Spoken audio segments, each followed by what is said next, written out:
It's hard to believe that the Volvo XC90 is 10 years old, because if you told me that this car was launched 2 to 3 years ago, I would believe you based on how fresh it looks. You see, back in late 2014, when the second generation XC90 dropped, so did my jaw. Fast forward to today, and it's still one of the best looking luxury SUVs on the market, in my eyes at least. And while rival models have had 3 to 4 generations since then, the XC90 is, as mentioned, only in its second generation, because the first one launched in 2002, so let that sink in.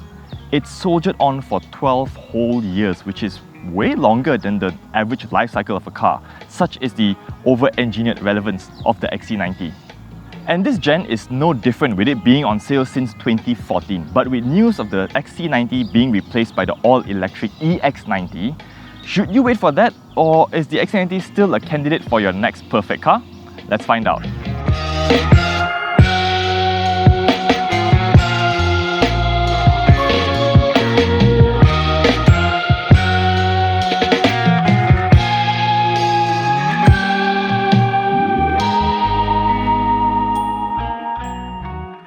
Everyone goes on about timeless design, but I feel that the XC90 is the only one to successfully pull it off compared to the rest of the competition. Sure, back then, every other model looked way more exciting, way more dynamic, but the XC90 played the long game. Because when it was launched, I would admit, it still looked rather subdued back then, with its only standout features being the Thor's hammer headlight design, which has since gone on to influence all modern Volvo cars.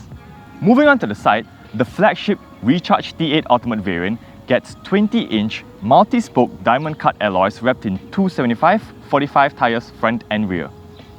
At the back, it's the same vertical LED taillights that have remained unchanged over the years, which is all good though, because from the front to the rear, everyone can tell that this is a Volvo from miles away, and that is how you establish a proper design language. Quick glance, and everyone will know what brand this is. So, on to the boot. Pop open the powered tailgate with hands-free function. There we go. And you get a total of 260 litres of boot space, which is just about enough to fit a 24-inch and 20-inch suitcase side by side. Decent, probably not big enough for all 7 occupants and their luggage though. In any case, there's also an underfloor storage to store your charging cables, and if you ever need to lift heavy objects into the boot, you can always just lower the air suspension and you're good to go. But if you ask me, all in all, the most realistic setup is to drop the last row of seats for 640 litres of luggage space. That way, you can comfortably fit in 5 people and all their bags. Another brilliant aspect about the XC90 is the interior atmosphere and layout. Yes, I'll admit, compared to the Germans, it's starting to feel and look a bit old, but you know, hey, it's like grandma's house. Old, cozy and welcoming. The modern German models feel like you're entering a nightclub, which is fine if that's your scene. And then we get to the power adjustable, heated and ventilated front seats with memory settings, which are supremely comfortable. In fact, I would go on record to say that they are one of the best I've tried in recent memory, with adjustable side support, adjustable under thigh support, and the latter is very important for someone with long legs. Elsewhere, materials, they still feel pretty good to the touch. I mean, we've got soft touch surfaces on the dash, on the door, the open pore wood trim feels very nice. The plastics down here, a little bit questionable, but then we get this Orforce crystal gear knob, which is a nice touch. Look ahead and we get a 12.3-inch fully digital display, a head-up display, and a 9-inch portrait-style touchscreen system for the infotainment setup, which runs Android Automotive OS, by the way. Apple CarPlay is present, but it's still a wired setup, which to me is quite unacceptable in a car costing this much. But hey, on the flip side, at least, you know, it frees up the space for your front passenger's phone in the wireless charger. But what I find really difficult to accept are the aircon controls, which are only accessible via the touchscreen. And for a brand that puts safety at the forefront, to have the driver swiping as they're driving along, I really cannot brain this. The very big upside is the 19-speaker 1400 watt Bowers & Wilkins sound system. Now, I'm not an audio engineer, okay, but I remember being blown away by the Harman Kardon setup in the V60, but in the XC90 here, I don't quite know how to describe it, but there's a much fuller depth to the music. Now, all this might seem trivial to you, but if you're gonna be spending time in this car, stuck in jams, day in, day out, You want to make sure that your commutes are as comfortable and enjoyable as possible. And one way to do it is with a good sound system.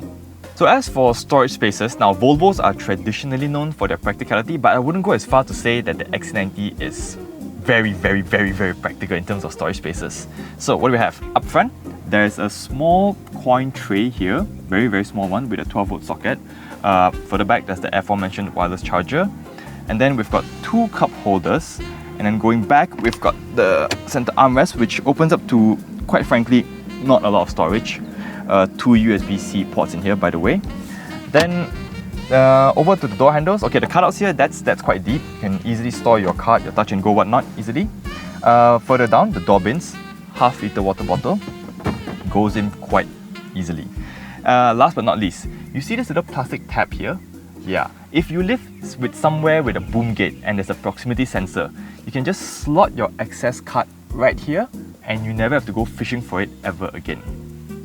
Then you get to the glove box, which is fine, big enough, as you see, but opening it, see, you gotta click a button here, which to me is a bit of solving an issue that wasn't an issue in the first place.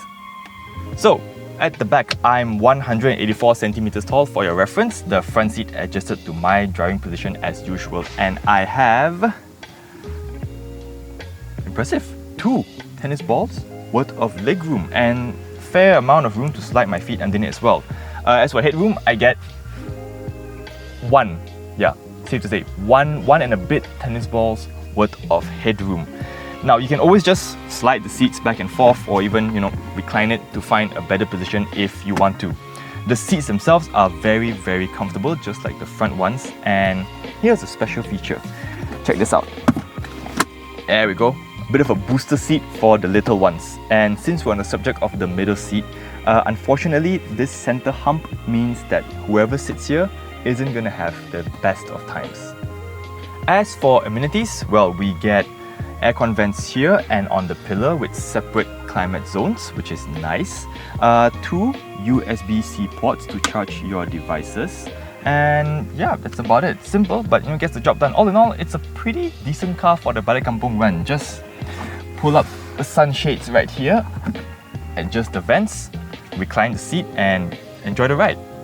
As for storage spaces, we get 2 luggage nets on the back of the front seats, which is fine and dandy. Cutouts near the door handle. The door bins fit a half-liter water bottle easily, and right above the air vents, forgot to mention this earlier on, but we do get nice little tapao hooks here, so add a bit of convenience. Moving on, the armrest folds down to reveal another 2 cup holders. So the last row of seats is surprisingly comfortable, not in terms of how much room it has, or rather doesn't, but more in terms of how nice the seats feel. Sure, yeah, of course we could do with a lot more under-thigh support, but last row is the last row. Kids and shorter people should be able to get even more comfortable, what with their own aircon vents, cup holder, and what looks to be a small storage compartment here.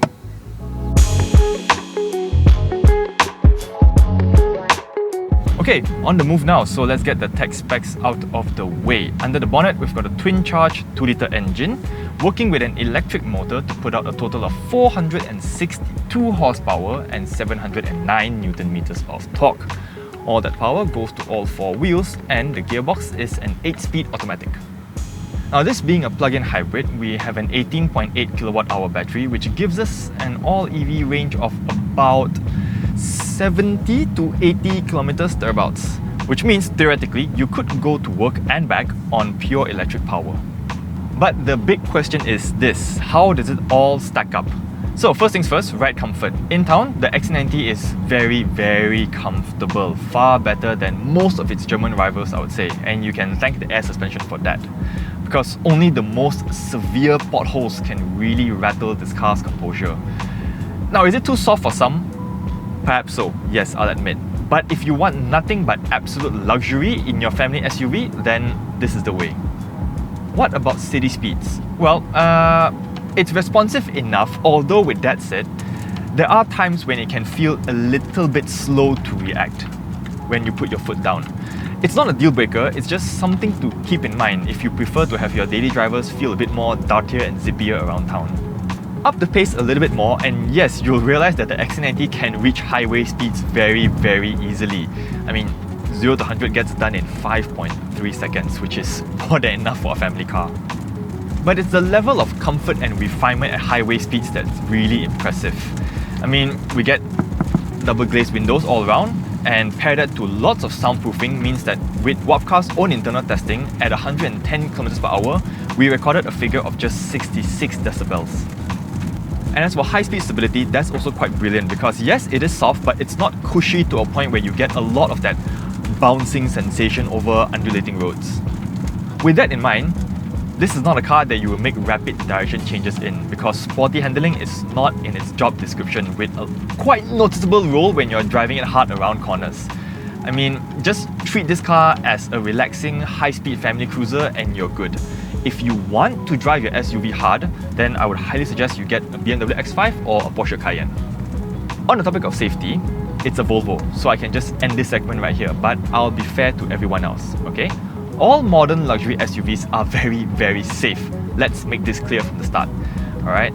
It's just that the notion that Volvos being safer than the rest may be true back in the early days, but today everybody prioritizes safety, which is really good.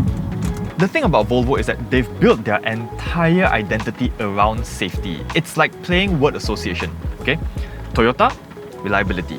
BMW, no indicators, only high beam. Volvo, safety. Get it? Good. In any case, the Volvo XC90 is equipped with the IntelliSafe suite, which brings to the table city safety systems with a long list of features. So I'm just gonna list them down here right about now.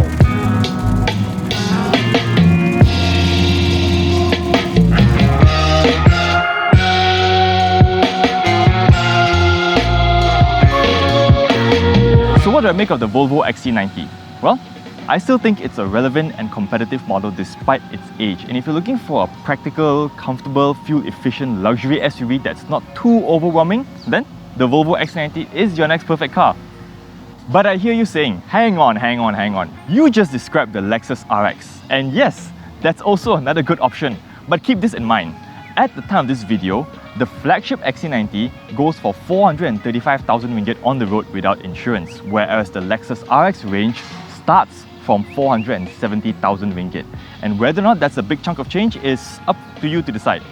Better yet, if it were my money, I would sacrifice the performance of the T8 variant and go for the B5 variant instead. Hear me out. Slightly more affordable, same kit count, same amazing sound system. And on that note, I think it's time we call it a day. Thank you so much for watching. Remember to hit subscribe, give us a like, give us a comment. I'll see you guys in the next one. Drive safe and take care.